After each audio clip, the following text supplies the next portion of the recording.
there are those who know how to move us forward, and unfortunately we're being drowned out by a very powerful, very naive opposing force. And the key is to not listen to it, and certainly not allow wise voices to be shut down. Husband and wife Bret Weinstein and Heather Hying are evolutionary biologists who spend their time exploring human nature. They're both on the political left with careers as professors, and they've offered lectures on topics like the binary nature of sex, the inability of equal wealth distribution to improve us or our system, and other leftist taboos. The two had been at Evergreen State College in Washington State. Then, in 2017, they decided to speak out against radical orthodoxy. I am talking about terms that serve the truth. You said some racist. Can you apologize? I did not. That sparked outrage and protests, leading to their resignations. They not only forfeited their tenure, but also their careers as they knew them. In our conversation, Bret and Heather explained the fallout from Evergreen and how they had to speak up, knowing full well what it could lead to. Now, they're hosts on the Dark Horse podcast, operating as exiled professors. Their new book is A Hunter-Gatherer's Guide to the 21st Century, Evolution and the Challenges of Modern Life. In our episode, we spend the hour breaking those challenges down.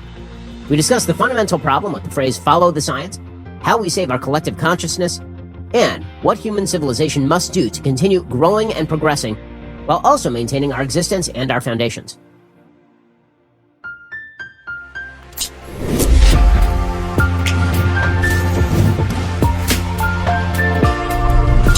Hey, and welcome. This is the Ben Shapiro Show Sunday Special. This show is sponsored by ExpressVPN. Don't let big tech track what you do. Anonymize your web browser. ExpressVPN.com/Ben. Just a reminder, we will be doing some bonus questions at the end with Bret and Heather. The only way to get access to that part of the conversation is to become a member. Head on over to dailywire.com, become a member. You'll have access to all of the full conversations with every one of our awesome guests. Bret and Heather, thanks so much for joining the show. Great to be here. So you guys first came to my attention because of obviously everything that was happening at Evergreen State College. For people who missed that story, Bret, you both have sort of independent stories as to what happened to at Evergreen State College, but I think I was aware of Bret's story first. So Bret, why don't you start with explaining what exactly happened at Evergreen State College that made you sort of a national name? There's no question I dread more than this one because it's a complex story and it's very hard to summarize. But in short, we hired a new president at the college. He impaneled a committee to generate some diversity, equity, and inclusion proposals.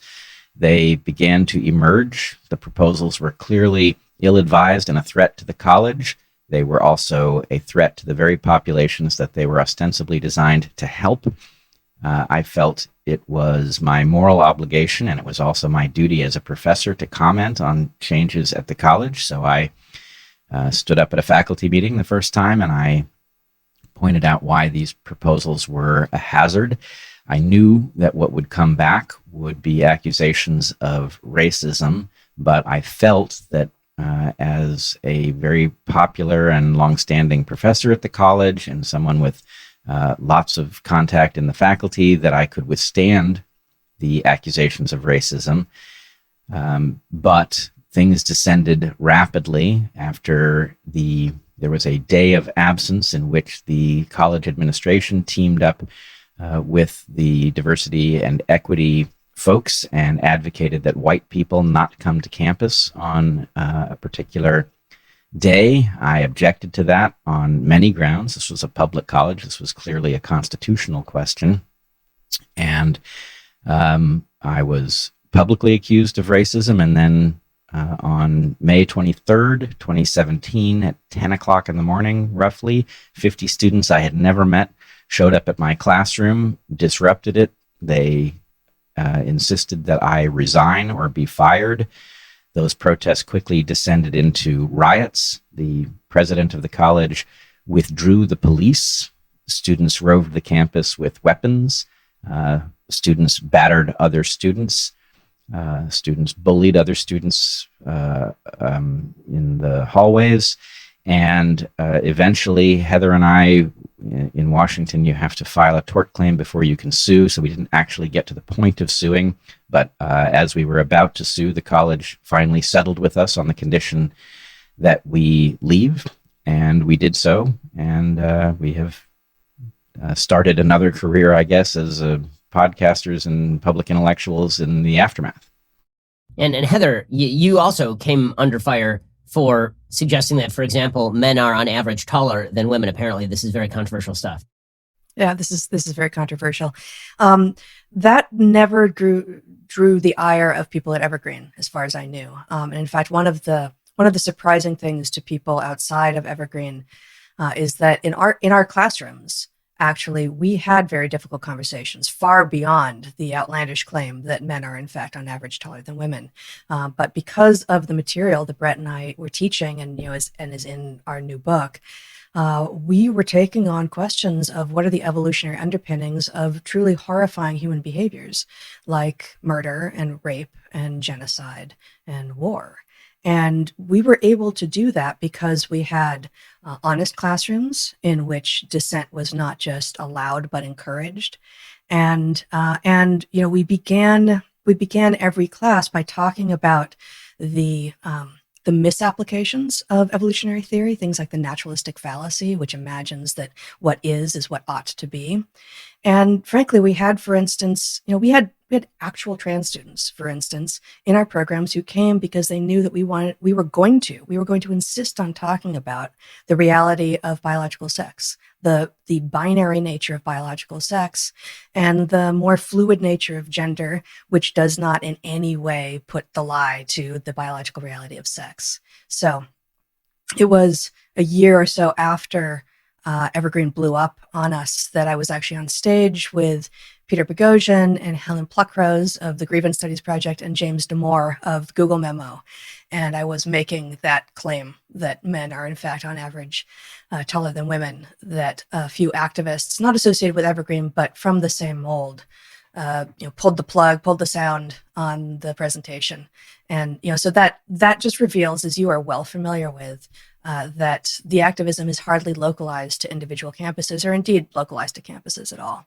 So in a second, Bret, I want to ask you, what do you think has happened to college campuses? Because this is a kind of new thing. I mean, we did see an attempt to take over universities, and that was largely successful by some types of radicals in the 1960s. But this is a different type of takeover. It's a really censorious takeover. It's an attempt to close all the doors and prevent open discussion from happening. I'm going to ask about that in just 1 second. First, it's time to talk about life insurance.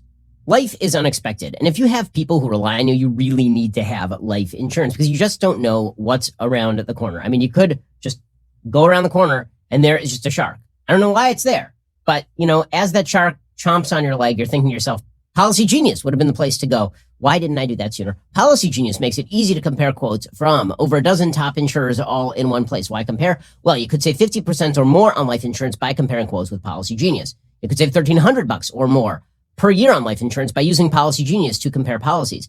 See, the licensed experts at Policy Genius, they work for you, not the insurance companies. You can trust them to help you navigate every step of the shopping and buying process. That kind of service has earned Policy Genius thousands of 5-star reviews across Trustpilot and Google. And eligible applicants can get covered in as little as a week thanks to an award-winning policy option that swaps the standard medical exam requirement for a simple phone call. This exclusive policy was recently rated #1 by Forbes Advisor, higher than options from Ladder, Ethos, and Bestow. Getting started is really easy. First, you head on over to policygenius.com. In minutes, you can work out how much life insurance coverage you need and compare personalized quotes to find your best price. When you're ready to apply, the Policy Genius team will handle the paperwork and the scheduling for free. Policy Genius doesn't do extra fees. Head on over to policygenius.com right now to get started. Policy Genius, when it comes to insurance, it's nice and very important to get it right. Alrighty, so Bret, I was asking a moment ago about what you think has happened to college campuses, because obviously you've spent most of your career on college campuses. I went to UCLA, I went to Harvard Law. I've spoken at college campuses for probably the last 20 years. And it's really only in the last, I would say, 7 or 8 years that things have started to get so radical that you actually felt like there was a threat to public safety based on saying things that might be deemed controversial. Well, first of all, there was a threat to us in particular. We were told by the police who had been withdrawn from our campus that we were not safe there, that they couldn't protect us. They had actually been forbidden to intervene. So the threat was very real. For several years after that incident, I was invited repeatedly to talk, and I was invited to testify in Congress on the question of free speech on college campuses. And each time I was invited, I tried to make the point. This actually has very little to do with college campuses, and it has very little to do with free speech. Speech is impeded as a last resort, and college campuses are simply the first place that we have seen this battle. Now, that may have sounded strange to people, but now that we've seen these very same forces spill out into public and affect almost everything, I think it's pretty clear I was right about that. So what is happening on college campuses? I think it's a confluence of two things. I think there is a frustration. People correctly detect that the system is rigged and that it is rigged against them. Nothing seems to work. The institutions are not trustworthy. They're not serving the public interest. And many people, young people in particular, recognize that they don't have an obvious path in their future. So that creates a lot of desire for change. That desire for change is meeting a frankly insane ideology that we have been coddling in a certain corner of the academy. And Heather and I ran into this when we were college students. The last round of it was taking place in the 90s, and we encountered the claims that scientific truths, which really should not have been controversial, were actually political positions designed to capture power. And it was nonsense then. But what has happened is that by creating departments in which these arguments can be advanced unchallenged, we have created the impression that there is actually some body of knowledge that has been discovered that invalidates the gains of the West. And so the anger I talked about, which is justified, is meeting this nonsense belief system, and they are moving forward together. And instead of challenging the features of our system that are indeed broken and in need of repair, what they are doing is aiming to tear down the system in the naive belief that something better will replace it, which is certain not to be true. You know, Heather, one of the things that has been pretty obvious to those of us who've been watching is that I don't think it's a coincidence that the attacks in the academy and largely in public life have been on people who claim that there is such a thing as objective truth, and that has centralized in science. Science becoming a particular target of ire is very odd, considering that science has taken us from life expectancies in our 30s to life expectancies in our 80s and record levels of prosperity and technological progress, and has been such a contributing factor to the flourishing of human life. And yet it is science that is being attacked specifically because it does make claims that there are objective realities in the universe that seem to contradict this ideology, which is an almost bizarrely paganistically religious ideology that we are free-floating souls that are capable of overcoming all aspects of the real world.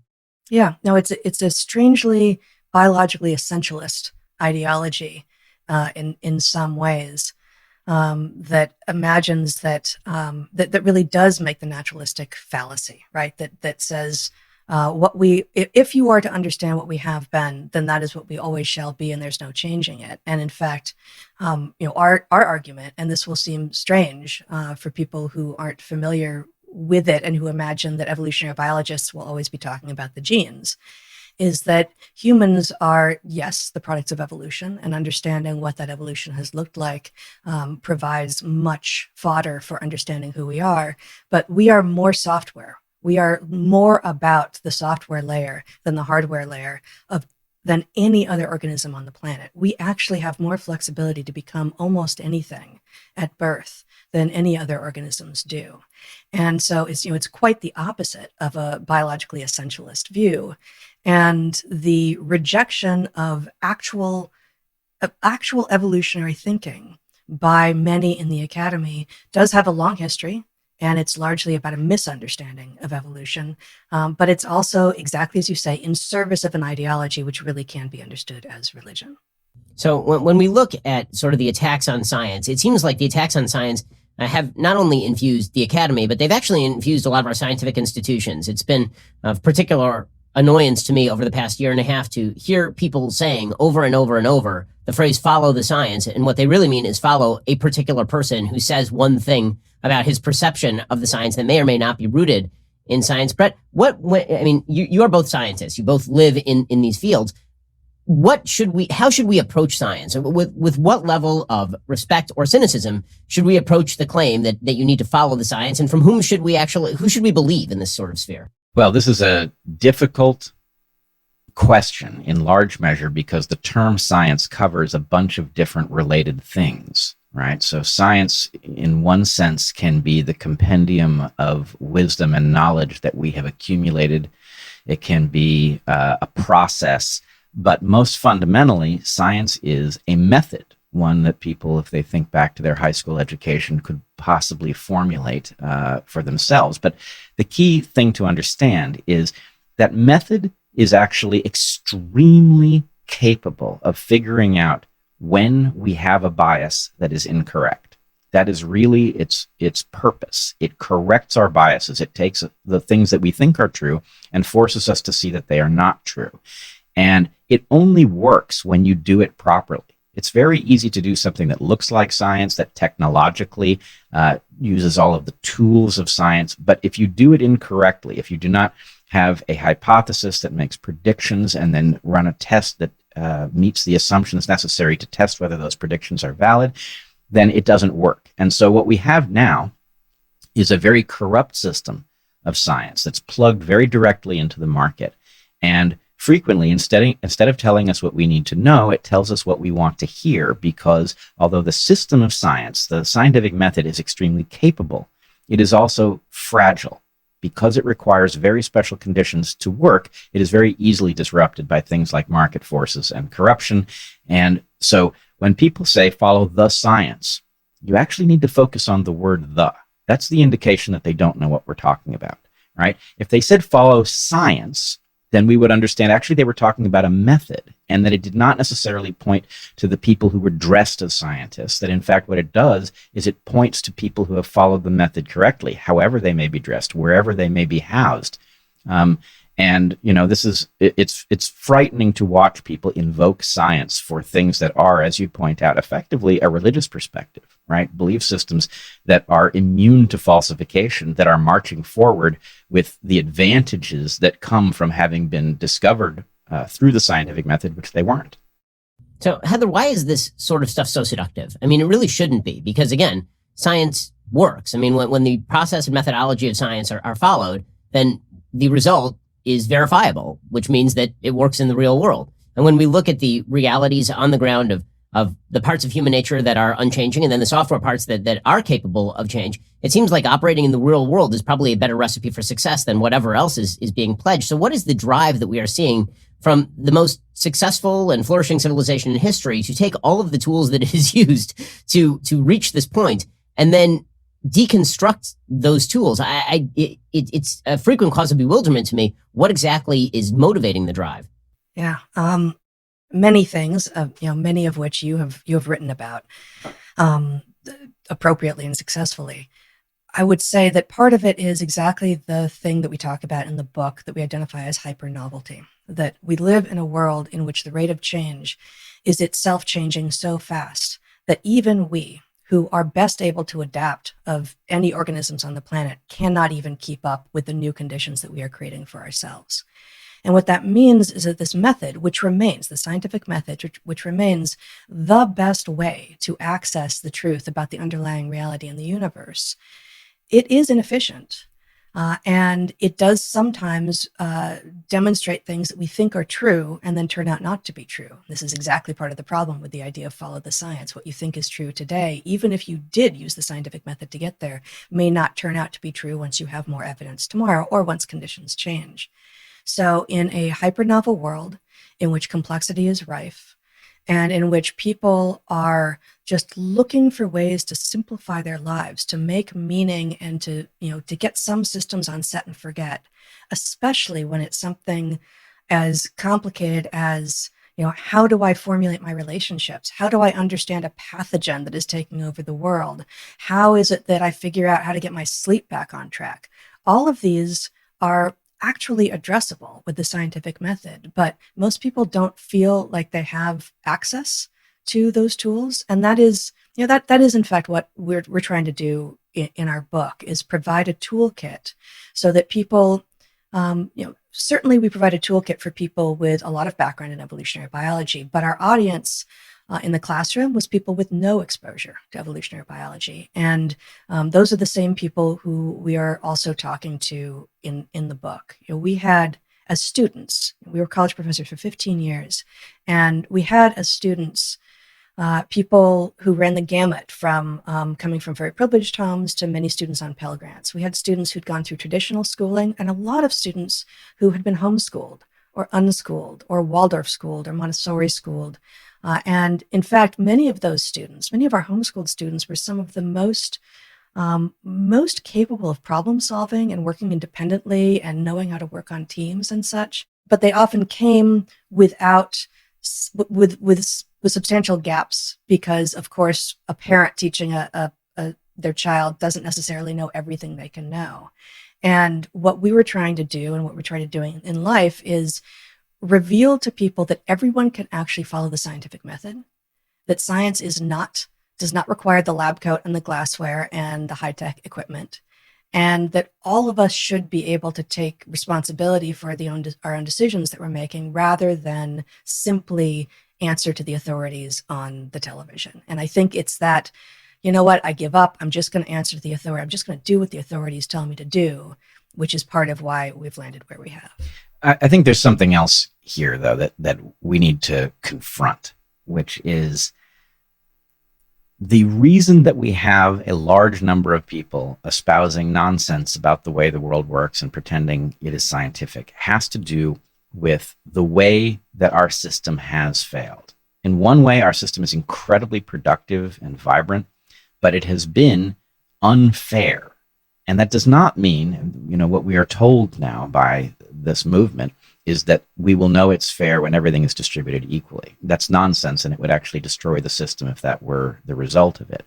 But that does not mean that the way it is currently divided is a reasonable way to do it. It's not even a good way to do it from the point of view of maximizing what the system produces. The fact is, opportunity has been corralled by an increasingly tinier subset of the population. And so what you're getting is a lot of people who know that they are not going to be on the winning side of that equation for multiple reasons, because they haven't been given access and they've been harmed. They haven't been given an education that would allow them to take advantage of opportunity if it emerged for them.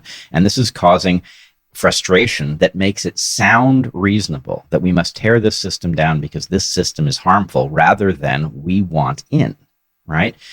So this is really a paired failing. There's a failing on the right, where the right has imagined that because the system works, obviously, that it works better than it does, and a failure on the left, where the desire for solutions has not been constrained by any process in which people who know how to build things have said that actually won't work, right? So we are facing a mythology that has filled a vacuum created by a very justifiable frustration. So, Bret, in a second, I want to talk with you about, that exactly that sort of reactionary move that we are seeing on both sides, where the right says everything is hunky-dory because the left is saying everything is broken. And the reality is that, as you say, the bare bones of the system, the foundations of the system may be good, but we may need to fix up some of the cracks in the system as opposed to blowing it up from within. I want to talk about that in just 1 second. First, let's talk about going to the post office.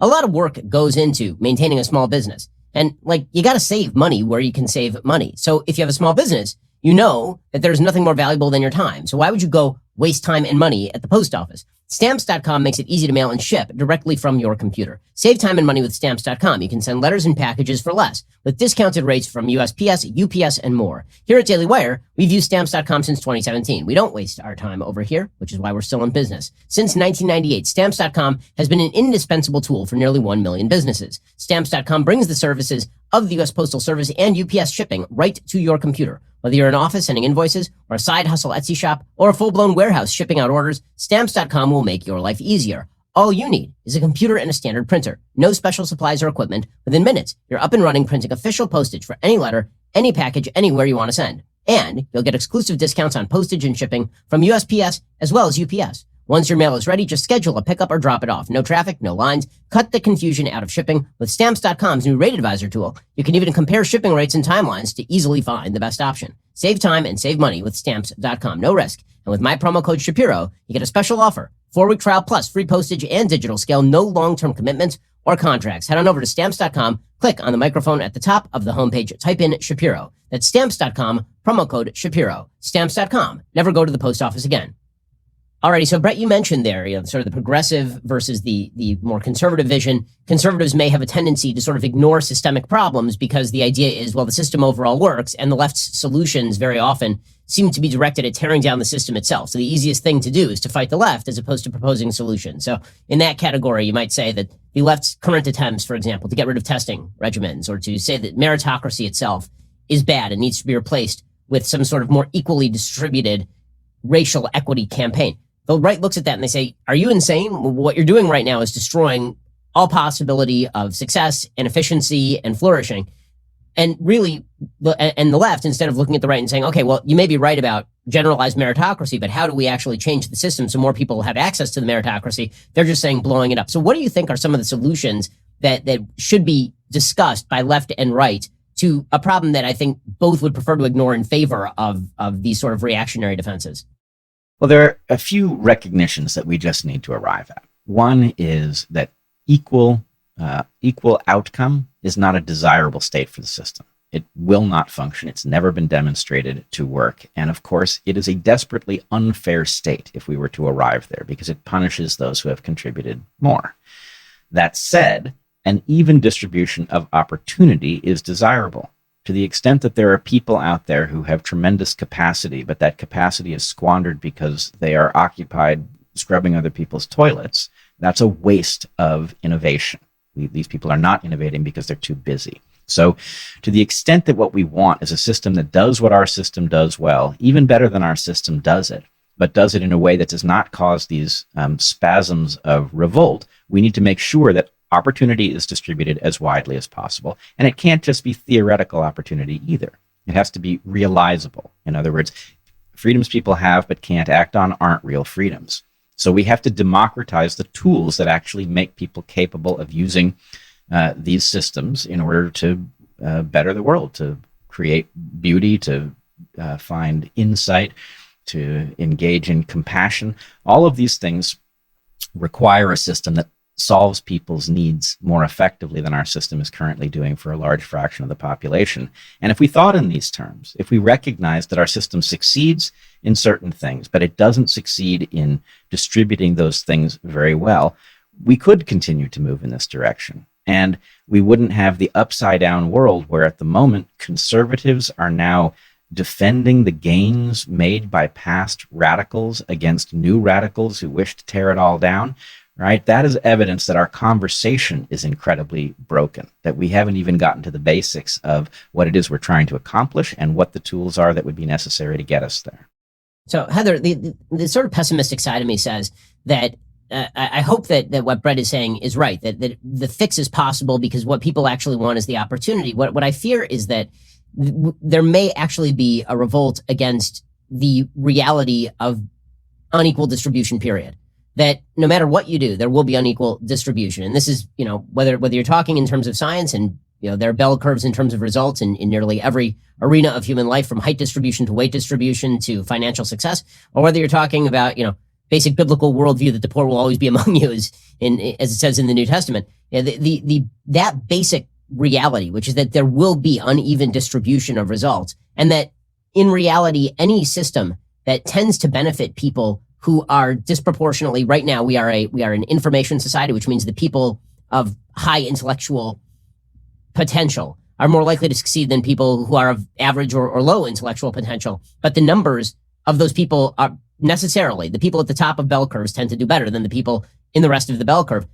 Is it possible that just too many people don't believe in the notion that equal opportunity is enough, that equal opportunity may not be enough? Because if I'm given the equal opportunity and I don't succeed, then it's kind of my own fault.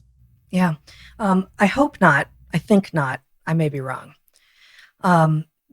My sense is that those who are yelling very loudly about the need for equal outcomes are indeed very loud, and they do have increasing power, right? They do have increasing power, certainly on campuses, yes, in media, yes, in Hollywood.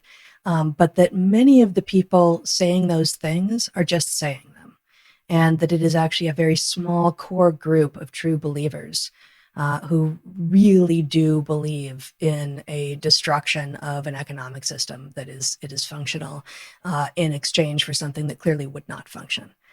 That said, the fact that there are so many people willing to parrot the ideas that sound like that kind of destruction and, favoring equal outcome over equal opportunity is certainly worrisome.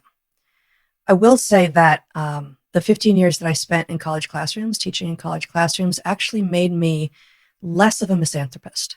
I went into that work really thinking, you know what, we're doomed. There are just so many people who aren't interested, who aren't capable, who aren't going to be on board to help us make a better world. From practically day one in those classrooms, those evergreen classrooms with extraordinary students almost to a person, and not to say that they were all extraordinary intellects, of course not, but almost to a person, they had capabilities that even they didn't know about and that I couldn't see on the surface when I first met them. And many of them, because this was not an elite population, mostly we had elite students, but Evergreen took all comers almost. So we really did have students from across the range of the American population, and most of them had been utterly failed by their educations to date. Many of them had not been failed by their families, although that was the case for some too, unfortunately, but many of them had been failed by their education, such as they arrived at my doorstep and at Bret's doorstep in the classrooms, really thinking they were incapable, that they couldn't think. And if such people never run in to a professor who has the time or the incentive to reveal to them that they are capable, you will end up with people who actually can't think for themselves because they have never been told that they can.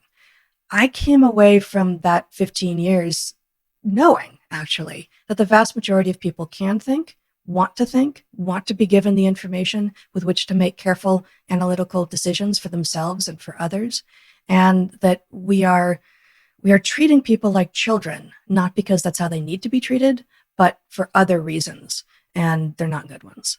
I would add one thing, which is the pattern that those who opposed us at Evergreen were people that we didn't know, and that our students remained quite loyal to us, and in fact remained enthusiastic about what we were doing, actually points to the answer to your question. What we were doing in the classroom was taking the highest capacity tools of science and democratizing them, which was our job, was to share these tools with students, and these students were of every description. Racially, we had trans students, we had students from every economic class, including some very poor students who had eaten roadkill because their families couldn't afford anything else. We had veterans, we had grandmothers, across the spectrum. So I think the point is the experience that we were having in the classroom was so vibrant and so it was such a good proof of concept that in some ways what people saw on YouTube was us getting caught off guard. What we were doing was working, and we were attacked by people who swore nothing was working, having not been in our classrooms. And so I would just say some of us have done something that indicates how this can be solved. And we should be talking. I mean, Jordan Peterson as well. You can look at his lectures and you can see that people really wanted to understand what his insight about the universe was. And then, of course, he's, been challenged in the same way. So there are those who know how to move us forward. And unfortunately, we're being drowned out by a very powerful, very naive opposing force. And the key is to not listen to it, and certainly not allow wise voices to be shut down. So, Heather, in a second, I want to ask you how we mobilize the people who are sort of in the middle or indifferent or apt to surrender to this sort of destructive force. First, let's talk about your Second Amendment rights. As you know, I'm a big believer that as an individual with God-given rights, you need to be able to protect both your safety and your rights with a firearm. Owning a rifle is an awesome responsibility. Building rifles is no different. That's why I'm impressed with Bravo Company Manufacturing. My favorite firearm comes directly from the folks over at BCM. Bravo Company started in the garage of a United States Marine Corps veteran in Heartland, Wisconsin, and the people at BCM support the right of private individuals to access the same tools as civilian law enforcement for the purposes of defending themselves, their loved ones, and their communities should a threatening situation ever arise. Bravo Company Manufacturing is not a sporting arms company. They design, engineer, and manufacture life-saving equipment. That's the stuff I'm interested in. Every component of a Bravo Company rifle is hand-assembled and tested by Americans in Heartland, Wisconsin to uphold Bravo's life-saving standard. If your life and liberty ever come under fire, firearms are, first and foremost, a means to preserve the lives and liberties of ourselves and others. To learn more about Bravo Company Manufacturing, head on over to BravoCompanyMFG.com. You can discover more about their products, special offers, and upcoming news. That's BravoCompanyMFG.com. If you need more convincing, find out even more about BCM and the awesome people who make their products at YouTube.com/BravoCompanyUSA. Alrighty, so Heather, one of the things that has been obvious is that you're right. I mean, I see this too, that most people are just uninformed about this stuff or not engaged. And I just wrote a book myself about the renormalization of our institutions, including universities, which has really been done at the behest of a radical fringe. And all it takes is apparently about 20% of any population in order to renormalize the rest of the population, so long as they are intransigent and they are aggressive and they are incremental in their approach. And it seems like the lack of pushback is really more to blame than the presence of the radicals. It seems like there's just almost no pushback, or at least there wasn't until the last couple of years, from folks who considered themselves in the middle politically or center-left politically, who might have agreed with some of the policy prescriptions of people on the radical left, but also disagreed with the entire approach of blowing up the system. How do we convince people that it's important to actually mobilize in opposition to this, whether or not you agree with the right?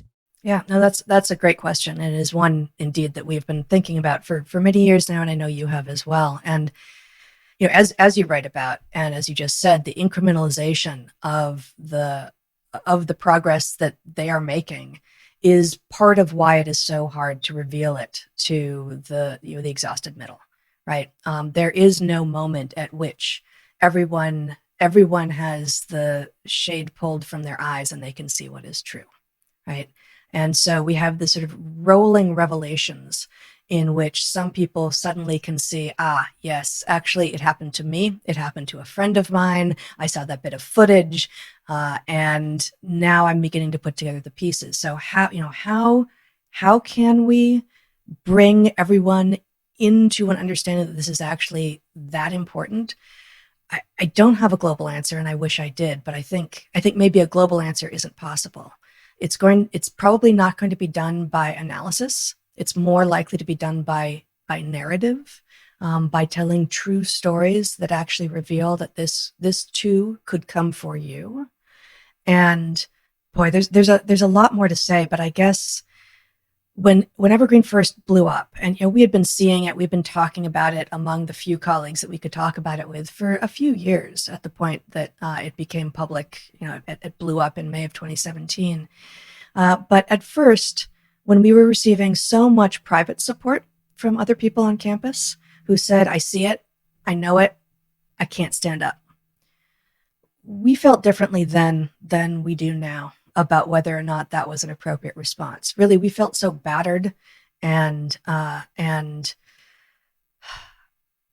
we just felt so battered that we understood that most people would not have the core strength or really feel that they had any other opportunities if they took on the institution on which they were entirely dependent.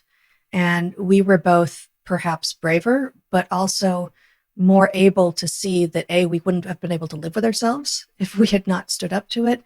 But also we thought that we had a chance of being able to escape into the world.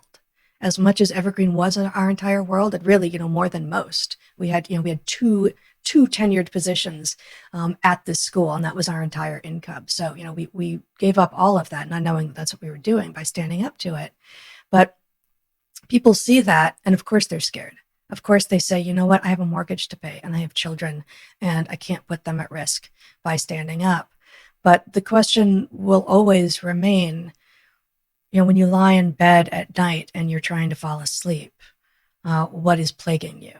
And if it really is a question of, I'm concerned that I only have one mortgage payment left in the bank and I may lose my house and that's going to put my family on the street, you're in a different position. But many people actually have more of a buffer. And if what is plaguing them is, I was silent. I was silent when I should not have been silent. I did not speak truth when I know what the truth was. I let someone else take the heat. If there's any part of you that is saying you should be speaking, you should be speaking. So, Bret, I want to get to some of the topics that are more specific to the book. In the book, you talk about the sort of frontiers that humanity has attempted to breach and is pushed up against. You talk about things like technological frontiers and geographic frontiers and resource frontiers. And then you talk about what you call the fourth frontier, consciousness. Maybe you can talk a little bit about what these frontiers are and why consciousness is in fact a frontier. The thing to realize is that all evolved creatures are in pursuit of something that we humans call growth. The idea is a population that is not growing is a stagnant opportunity. And when a creature discovers a source of well-being that allows the population to grow, that is evolutionary success. And so for creatures like us that feel things, it feels good. But these things run out, right? If you discover an island that's unpopulated or a continent, eventually your population grows to fill it and you're back to zero-sum dynamics. So in such a case, human beings will pursue technological solutions that will allow them to do more with the territory they have. That's another frontier, but again, it's temporary. Eventually, people, like all creatures addicted to growth, will innovate other opportunities, like even if you can't come up with a technological solution that creates growth or find a new landmass, stealing resources from another population, potentially killing them in the process. While that isn't real growth, it does feel like growth from the point of view of one's population. So humans are very good at rationalizing such things. And what our argument is that if we look back into human evolutionary history, we know that human beings, unlike every other creature, don't have a niche in the classic sense. Human beings have hunted marine mammals, they have terraced hillsides and farmed, they have recovered nests from high inside of caves to make soup. There's a huge diversity of things humans have done to find sustenance in the world. Why are we different from other creatures? Because we have a mechanism for rewriting our software, for effectively bootstrapping a new program for an opportunity that no ancestor knew anything about, and then refining it so it becomes extremely efficient at generating resources. And this process, we argue, happens through a flip-flop between natural human modes. One of these modes, when your ancestors' wisdom is well suited to the circumstance you're in, we are in a highly cultural mode where these things are efficiently transmitted, not necessarily literally, often through myth and other packages that efficiently transmit it to new generations. But when we come up against a puzzle for which we don't know the answer, humans flip into a conscious mode. And the key value of consciousness is that we can plug our consciousnesses into each other, and we can parallel process problems, and we can come out with solutions that are far greater than the sum of the cognition that each of us could do individually. So this is how humans figure out how to what we call niche switch, and it should be triggered at the point that you discover your ancestral wisdom is not capable of addressing your current problems. This is a feature of the current environment like none before. The problems we currently face are immense, and worse than that, they are changing so rapidly that they far outstrip our normal capacity to adapt to them. So this is really one of the central messages of our book, is that we have reached a point where not only the rate of change, but the rate of change of the rate of change is so high that we are inevitably going to jeopardize our capacity to continue to function on planet Earth.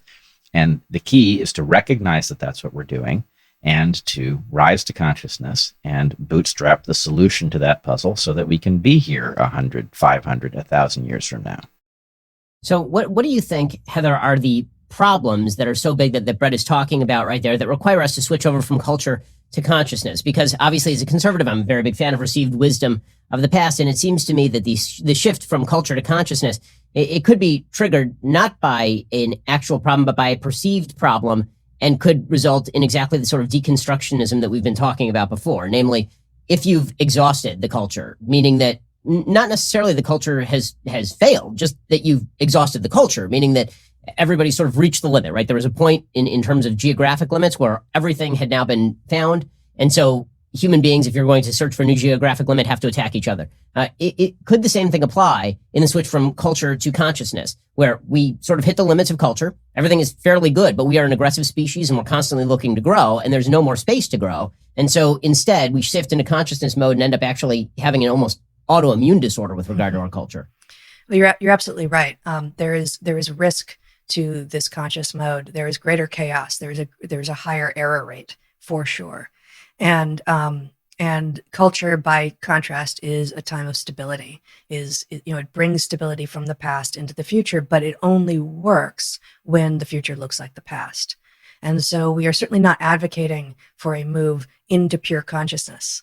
We are advocating for a recognition that there are things in our culture that are still functional and that we need to bring forward into the future without messing.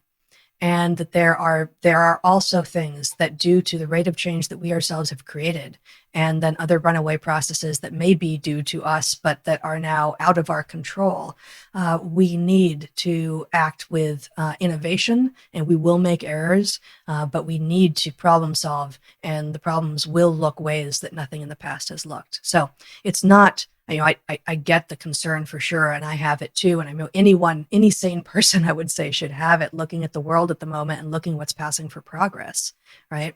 But we can't go back. We can't go back to any imagined or real past because that's just not the way things go. And we would argue as liberals that we wouldn't want to go back anyway. But even if we did, even if we agreed that we wanted to, it's not a possibility. But we should be able to look and see what of the past is necessary, is fundamental, is still working, or can be made to still work in a rapidly changing world, and move that forward. And use, in fact, the sort of two paired concepts that we use throughout the book. Two of them are the precautionary principle and Chesterton's fence, right? And Chesterton's fence exactly speaks to this concern that, if you have two people walking along a path and they find a fence and it's irritating to one, he says, let's get rid of it. The other one should say to the first, until and unless you can tell me what that fence is for, you have no right to get rid of it. I don't care how irritating it is to you now, but you need to tell me what its function is or was, and then tell me, whether or not it's still doing that function before you try to get rid of it. So that is a conservative perspective, but the longer in existence something has been culturally, the more likely you should apply Chesterton's fence to it. And so we throughout the book, we talk about Chesterton's breast milk, and Chesterton's play, and Chesterton's gods, right? That all of these things come from our past, different moments in our past, and they have value, and we overthrow them at our peril. So in a second, Bret, I want to ask you about how we do consciousness in an era where the sort of parallel modes that we're talking about have actually changed in terms of how we interact. I want to get to that in just one second. First, let's talk about your charitable giving. Okay, so Bret, you talk about in the book the shift from culture mode to consciousness mode, and you say that we have this enormous capacity for parallel processing that allows us to play off of one another and then almost grow exponentially by utilizing each other as resources. The internet has really shifted how that's done. So it used to be that one of the kind of natural checks on what you call consciousness mode was locality, that you didn't have access to every other human being on the planet at the same exact time. And that also allowed you to winnow out who you wished to share a consciousness mode with to a certain extent. You knew who was dumb and who was smart in your local community, and you'd find the smart people and attempt to shift policy based on what the smart people were saying to one another, or the people who know the most about a particular topic. The internet has shifted all of that to the point where we can now almost shift into our own unique atomistic consciousness modes, where we find groups of people who agree with us, and we can do it right now really fast, and we can evolve these new consciousness softwares so incredibly quickly that it's almost more risky and fraught with problems than it was certainly before the rise of the interconnectedness that we now see. You're absolutely right. And a theme of our book is hyper-novelty. This is a case of hyper-novelty in the extreme, where even the way we interact with other human beings, which is incredibly ancient, even predates language, is so radically shifting that we have no understanding of what this is doing to our ability to think. Even the ghost in the machine, the algorithms that dictate whose insights we will see and whose we will not, are having an effect on what we think collectively. Our collective consciousness has effectively been parasitized by something which at best has narrow economic interests, and at worst may have contrary interests to our well-being. It may It may be attempting to shape what we can see about our own environment. So the danger you point to is absolutely real. In the book, we talk about campfire as the historical mode in which this consciousness was deployed in the evening when one could not be productive with respect to farming or hunting. The group would gather and they would discuss problems and parallel process them. So we have to figure out how to make campfire work. And, Twitter isn't campfire. That's one of the things that we can say very clearly at this point. It doesn't have the necessary prerequisites to function as such a thing. But the other thing I want to point out is that this goes back to the question we were talking about with respect to the revolution that we are seeing in our streets and on our college campuses and elsewhere. That revolution is very focused on preventing certain people from talking to other people, right? It punishes you. We're not supposed to be talking to you, Ben. And we will be punished for doing so, as you will probably be punished for talking to us, though it will reach no, you. I'll be fine. You guys You'll be fine. There's no doubt about that. And we'll be fine, too. But we're not supposed to talk to you. And the reason that we're not supposed to talk to you is that there is a desire to exclude that which can falsify a cherished myth. And so to the extent that you're going to sell the idea that men and women are not different, that you can switch on a moment's notice, that it would be a good idea if the well-being of society was evenly distributed, that the West is a bad place that has always been about unfairness. If you want to sell any of these concepts, what you have to do is block the stuff that can say that's not true and here's how you know, right? This is why, as you started with, scientists are under attack, because we have a toolkit that allows us to say, actually, here's how we know that isn't true, right? If it were true, it makes these predictions. Those predictions don't turn out to be true. Therefore, we have to assume it's false. And us talking to people who are not exactly of our ilk is how we get smarter, because the blind spots of conservatives may be something liberals can see, and vice versa, right? You put those two together, it's very powerful. And so those who wish to sell us a false bill of goods have to keep us from encountering the things that would tell us that that's what's going on. And it is important that we challenge their ability to tell us what we may listen to and who we may talk to.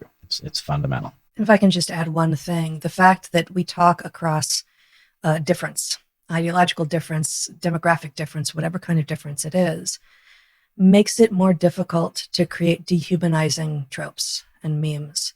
And dehumanization of the other is one of the ascending tools of control. And we need to resist that at all costs. We need to find the humanity in each other. And given that the particular kind of dehumanization that is happening now is largely political, it's across political lines, reaching across whatever aisle you find and shaking hands and breaking bread and looking each other in the eye and sharing ideas and recognizing that actually we probably largely share values, and we may not agree on where we are or how we should get where we'd like to go, but we largely share values, and the places where we don't make the other person Satan, right? We're still human and we just disagree with some of each other's ideas. That's it. I mean, it is incredible how that basic idea has gone completely away. I remember I was recently in a bit of a hoity-toity group of very powerful people, and the subject of political polarization came up, and they kind of threw the conch to me to talk about political polarization because, of course, I have been both subjected to it and obviously am blamed for it. And one of the things that I said is that, as much as I'm, a very politically active person, and I'm pretty strident about my politics, I make a point of talking across the political aisle. If you actually want to solve political polarization, it's really not all that hard. All everybody in the room has to do is get on Twitter today, find somebody who voted like you didn't, and say, this person is a human being and I enjoy talking to them. They have some interesting ideas. Not one person in the room actually did it, but it actually is relatively simple. And it's kind of amazing that even so much as that has been basically treated as anathema. Well, think about the game theory here, right? And we know the very same thing from the other side of the political spectrum. It is actually rewarding to talk to people that you don't agree with, but you respect. You learn things from it. It's a very powerful process. Because it is rewarding, in order to prevent it from happening, it has to be severely punished. And that's the point, is that what we are seeing is somebody gaming our system of incentives so that we forget how to talk to people that we don't agree with. And it's alarming, and it's also an indicator of what they're up to, that it isn't honorable and it isn't motivated by insight. So, Bret, earlier you alluded to some of the big problems that you think that we are facing that require us to shift from culture mode into consciousness mode. So what do you think are some of the biggest problems that we are facing right now as human beings? Because on the one hand, I agree that there's some pretty big problems, but I think the definition of those problems is one of the root questions, right? That it's not hard to see how somebody could take the sort of Steven Pinker side that things have been getting progressively better, and that the problems we face are, by historical sort of comparison, relatively minor. On the other hand, we can kind of see that Western civilization seems to be tearing itself apart a little bit from within, maybe not a little bit, and that the seams seem to be stretched. So what do you see as the big problems that we're facing? It's a little, we could go on for hours on this. Let me just say, we informally talk about the Pinker problem, all right? Steven Pinker is right? He may not be right in every detail, but he is overarchingly right, that we, frankly, just the even simple details of our lives, we live essentially, better than monarchs of the past when you think of all of the things that we have access to. I mean, I have the Library of Alexandria times 1,000 in my pocket. There are incredible advantages of where we've arrived. That said, it's not a complete perspective.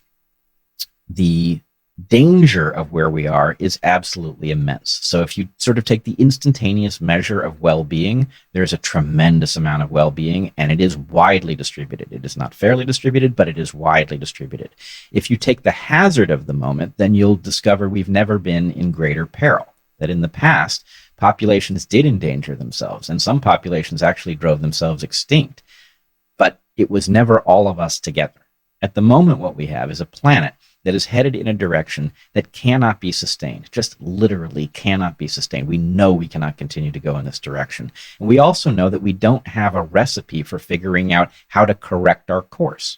Markets simply are incapable of doing the job of figuring out what the hazards are going forward. In fact, they have a very particular defect. What we talk about in the book, the senescence of civilization, is the result of the fact that processes that are extremely productive and useful but dangerous tend to accumulate in our system. And as these things build up, they create greater and greater fragility.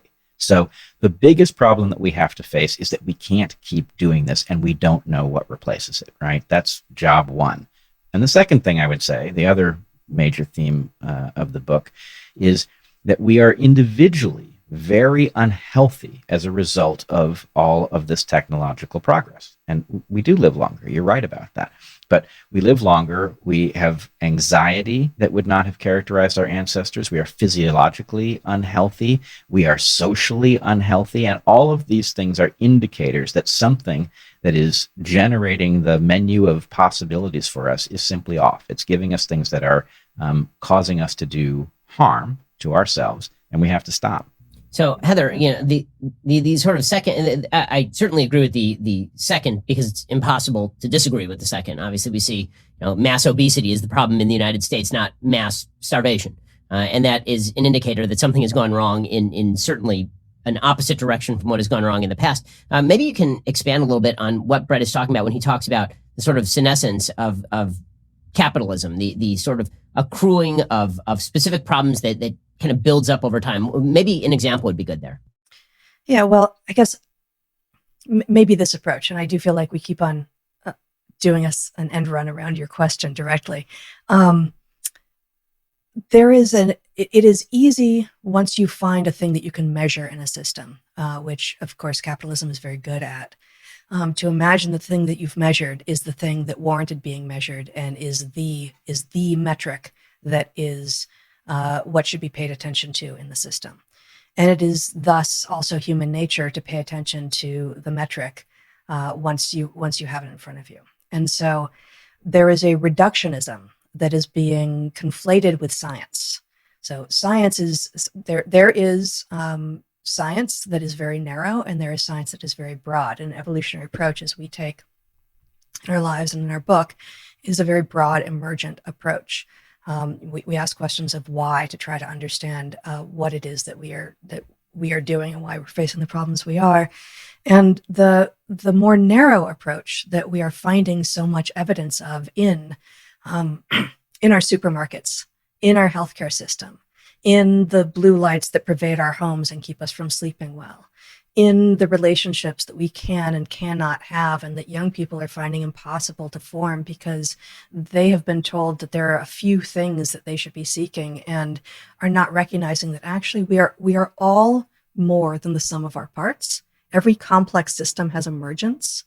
And so, if it is both, this is both an answer and a non-answer again, I think, but I point to the error of reductionism can also closely related to scientism, which is not the same as science. That taking a scientific approach, trying to understand what the underlying reality is, means that you may have lots of answers that are true, but then when you add them together, you don't get the complete answer. And at the moment, we have lots of little answers, some of which are probably true, some of which aren't. And science, because of the way that science is now done in the West, because of the way it is funded in the US and in other Western countries, is very much favoring small-scale reductionist types of science and not the holistic, larger question science. And that is a big part of why we're ending up where we are. So, Bret, in a second, I want to ask you about the sort of flattening of humanity, because I think that that's kind of what we're talking about on a philosophical level, is that that human beings really are a wide variety of things. We're a multifarious species. We have all of these different aspects of ourselves. When you ball those up together, they are more than the sum of their parts.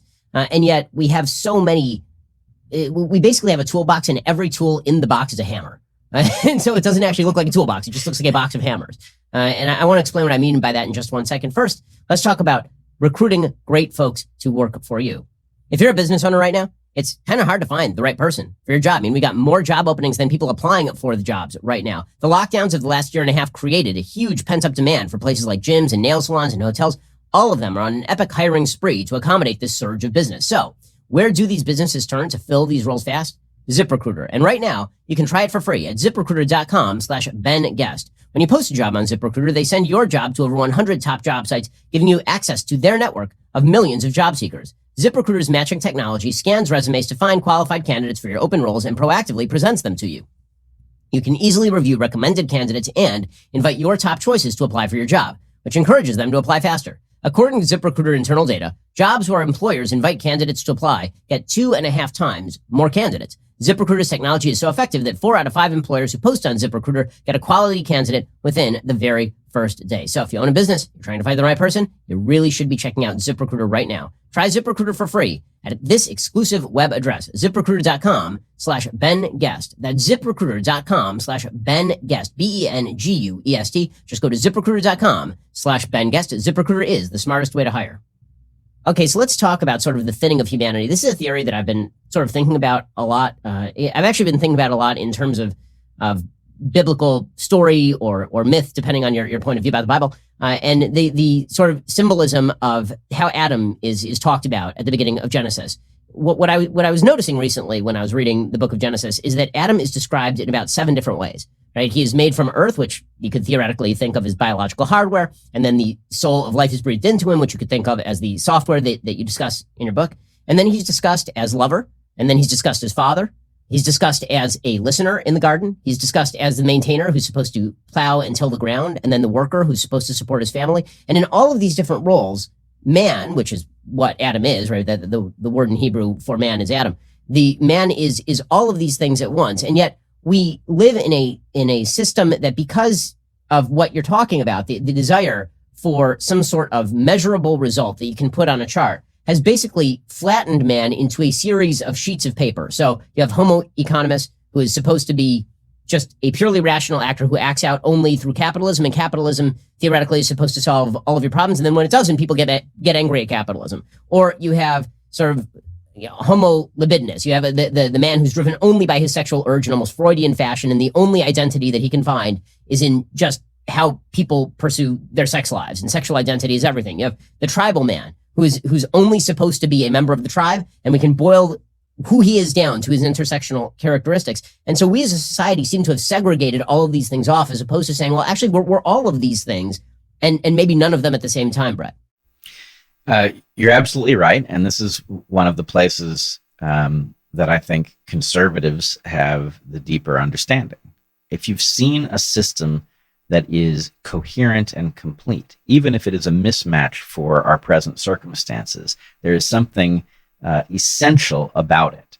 So what we can say about any ancient religious tradition is that it has stood the test of time. And we can say that about nothing, no way of viewing humanity in the present. It's all too new. And so what we are stuck with is a very difficult problem. The problem is, if the ancient wisdom isn't a match for the current world, and we are not in a position to take the time to evolve a new system, what are we to do? How do we figure out which portions of the old we must preserve and refine so that they work in the new system, and what we must generate de novo? And I think once you spot the difficulty of this problem, you understand our current moment better. It isn't a simple problem. And in the book, we are very clear about the fact that we do not know enough. Humanity does not know enough at this moment to blueprint the future. We do not know how to describe the system that we need. What we do know is how to navigate in the direction of that system, how to prototype and refine. But we have to stop pretending that markets are capable of doing this job. Markets are an evolutionary environment that does not have our long-term well-being in mind. It is inherently biased towards the short term, and it is putting us in danger.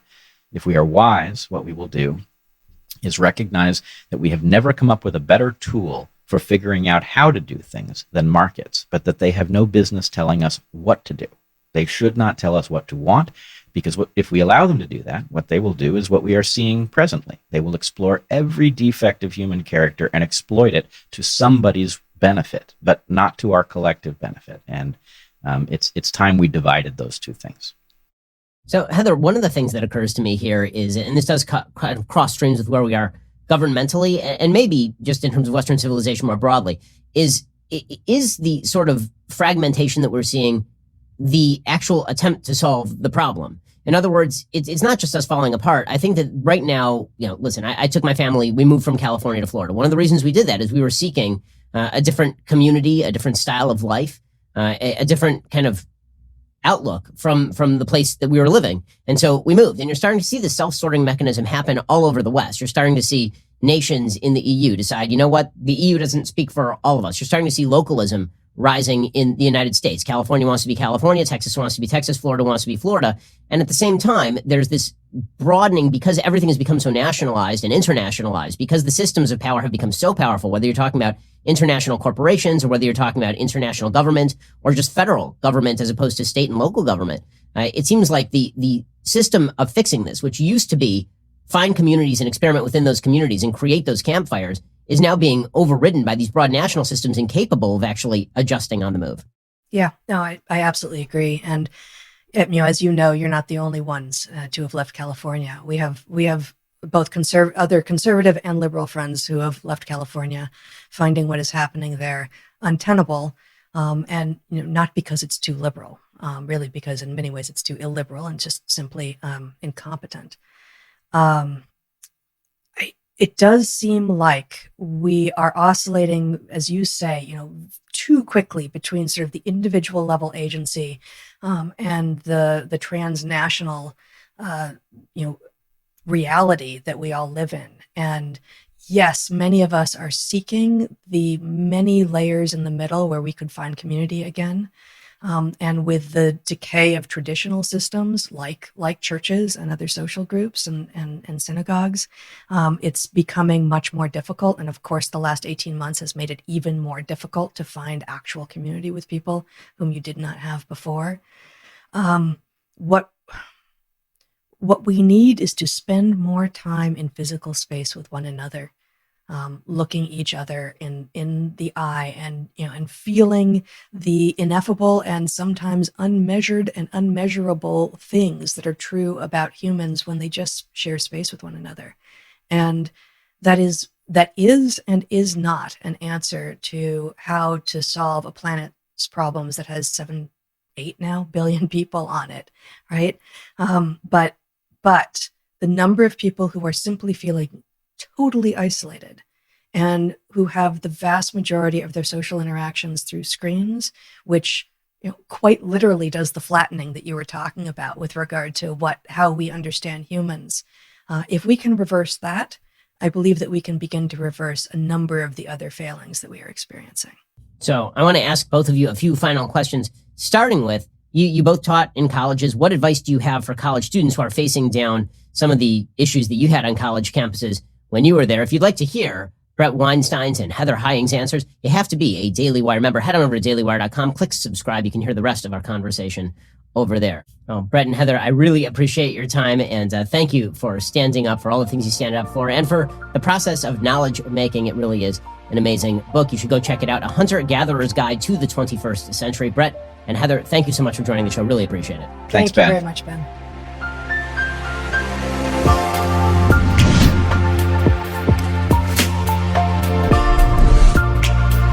The Ben Shapiro Show Sunday Special is produced by Mathis Glover. Executive producer Jeremy Boring. Our technical director is Austin Stevens, and our assistant director is Pavel Wydowski. Our guests are booked by Caitlin Maynard. Editing is by Jim Nickel. Audio is mixed by Mike Coromina. Hair and makeup is by Fabiola Cristina. Title graphics are by Cynthia Angulo. The Ben Shapiro Show Sunday Special is a Daily Wire production. Copyright Daily Wire 2021.